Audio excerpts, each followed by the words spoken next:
Hello! Je sais pas quand est-ce que vous me rejoignez pour regarder cette vidéo, mais à l'heure où je vous parle, nous sommes en confinement. Et il se trouve que pendant cette prochaine semaine de confinement, je ne travaille pas. Donc j'ai décidé qu'il était un peu temps et que c'était un peu le bon moment pour m'améliorer en dessin.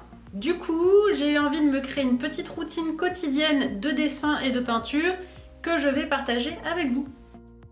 Suite à cette violente transition, on commence tout de suite avec la première partie de la routine quotidienne.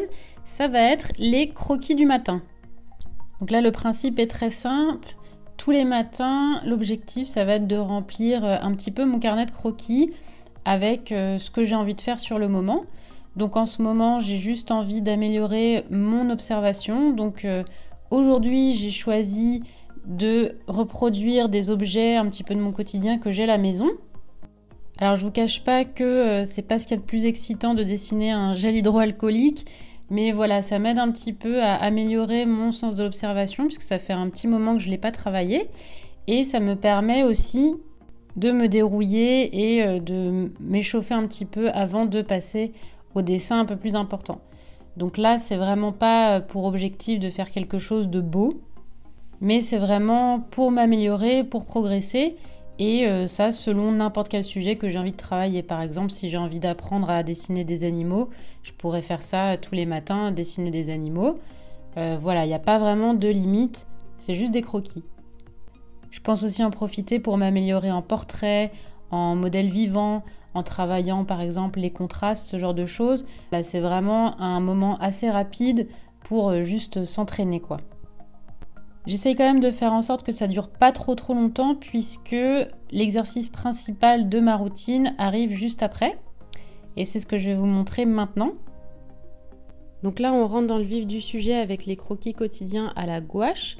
Puisque donc à mon anniversaire, j'ai reçu ce grand bloc de papier de 250 grammes et je me suis dit que le format était absolument parfait pour les croquis à la gouache que je voulais faire. Puisque donc pour le mois d'avril, vraiment mon objectif c'est d'améliorer mes compétences techniques avant tout en dessin et en peinture. Et la gouache pour l'instant, puisque c'est vraiment un média que j'adore, que j'ai appris à connaître il n'y a pas très longtemps et que j'ai vraiment envie de connaître le mieux possible. Donc je me dis que ça pourrait être intéressant de vous montrer un petit peu tous les jours ce que je fais avec ces croquis-là. Puisque je pense que ça pourrait être intéressant peut-être de parler de ce que je voulais travailler, quelle image j'ai choisie, comment je l'ai dessiné, là où j'ai eu du mal, ce qui m'a semblé plus facile, peut-être les couleurs, etc. Donc pour le moment, vu que c'est juste de la technique, je ne vais pas essayer de raconter des histoires particulières. J'ai surtout choisi des images, des photos que j'ai prises pendant mes voyages ou mes promenades dans les parcs, etc., qui me semblaient intéressantes et qui apportaient des éléments que je voulais apprendre.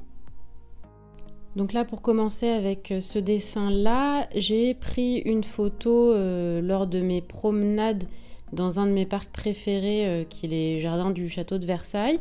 Et voilà, j'adore ce parc et j'avais pris une photo de cette statue-là. J'aimais beaucoup l'angle et les contrastes entre le ciel, la statue et le soleil qui donnait des ombres et des lumières très très vives. Donc j'avais envie de travailler un peu, premièrement, cette lumière-là et aussi les statues et les drapés, c'est quelque chose qui est assez difficile pour moi. Donc j'avais envie aussi de travailler ce point-là.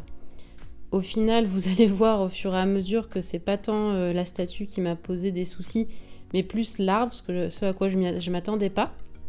Du coup, c'est cool, ça m'a permis aussi d'apprendre à mieux comprendre comment dessiner les arbres et à moins faire d'erreurs quand j'en ferai la prochaine fois. Ce à quoi je m'attendais pas et que j'ai pu aussi commencer à apprendre avec cette image, c'est de mieux comprendre et connaître les couleurs de la palette de la gouache Lefranc-Bourgeois que j'ai. Donc là, par exemple, le blanc que j'ai, c'est le blanc permanent de la marque Lefranc-Bourgeois. Et je me suis rendu compte avec effroi qu'il n'est pas blanc du tout, il est plutôt blanc cassé. Donc voilà, maintenant je pense que la prochaine fois que je choisirai de la gouache, j'essaierai d'éviter ce blanc-là que je trouve pas très joli. Mais bon, c'est pas très grave parce que je me suis beaucoup amusée à mettre ces aplats de couleurs très blancs et aussi des contrastes très forts. et à apprendre aussi à comment diluer entre elles les couleurs de la gouache, les différents contrastes. Donc voilà, c'est vraiment ce que j'avais envie de faire pour les prochains jours, prochaines semaines, puisque même si l'image en elle-même ne raconte pas grand-chose, qui est quand même l'objectif souvent quand on dessine quelque chose, au moins ça m'a permis d'apprendre énormément de choses et c'est ce que j'aimerais continuer comme dynamique, puisque voilà, avant de raconter mes propres histoires, j'aimerais bien maîtriser mes médiums. Dites-moi pour les prochaines vidéos d'ailleurs si ça vous intéresse d'avoir un peu plus de détails sur la façon dont je dessine ce croquis, les couleurs que j'utilise, quelle technique j'utilise pour dessiner peut-être les contrastes ou si je fais des arbres. N'hésitez pas vraiment à me demander s'il y a des sujets qui vous intéressent plus que d'autres, parce que je trouve ça intéressant sur YouTube quand des artistes en fait expliquent leur process, expliquent leur façon de travailler, qui peut être différente de la vôtre ou de la mienne, et ça permet aussi de voir les choses sous un autre angle. Et je trouve ça toujours très intéressant de voir par quelles étapes passe un artiste, même les doutes qu'on peut avoir pendant qu'on peint, puisque là moi j'ai eu beaucoup de doutes au moment de faire cet arbre là, on voit que je tâtonne. Donc voilà, si c'est quelque chose qui vous intéresse de savoir quels problèmes j'ai rencontrés, comment je les ai résolus, n'hésitez pas à me le dire, et comme ça je pourrais un petit peu plus étoffer les commentaires sur mes prochaines vidéos. Bon là j'avais plus de batterie sur mon iPad, donc vous n'allez pas voir la fin du process, et je vous laisse avec l'image où j'enlève le scotch autour de l'image. C'est un moment que les artistes adorent en général. Voilà, j'ai dit tout ce que j'avais à dire. Du coup, comme je l'ai dit dans cette vidéo, je vais essayer de poster régulièrement dans les prochaines semaines. Donc abonnez-vous si vous voulez voir un petit peu les peintures que je vais faire. N'hésitez pas à mettre un petit pouce bleu si vous avez aimé cette routine. Dites-moi aussi en commentaire si vous avez mis en place des petites choses pour vous améliorer en dessin.